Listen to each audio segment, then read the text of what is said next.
natawag ng mga kababayan, ng mga kapamilya doon sa ating bayan para tumulong sa mga centers. Sandali lang.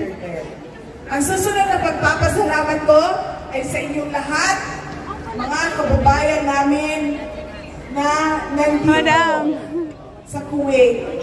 Dahil sa inyong pagsuporta at pagmamahal sa inyong pamilya doon sa ating bayan.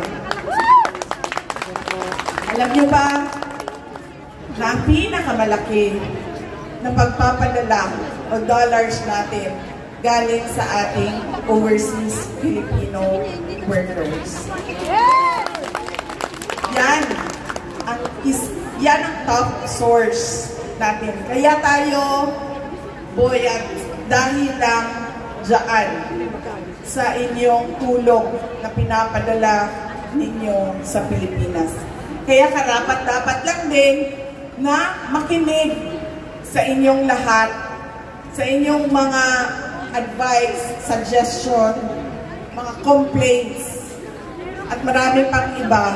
Dahil kayo yun, kayong pinakamalaki na overseas Filipino population outside of the Philippines at sumusuporta sa ating bayan. Kaya nagpapasalamat kami sa inyong lahat.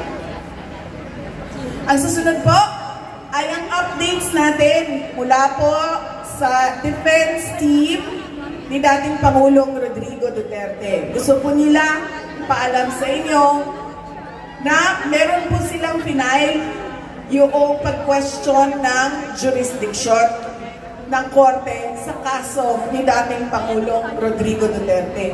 Simple lang ang sinasabi nila.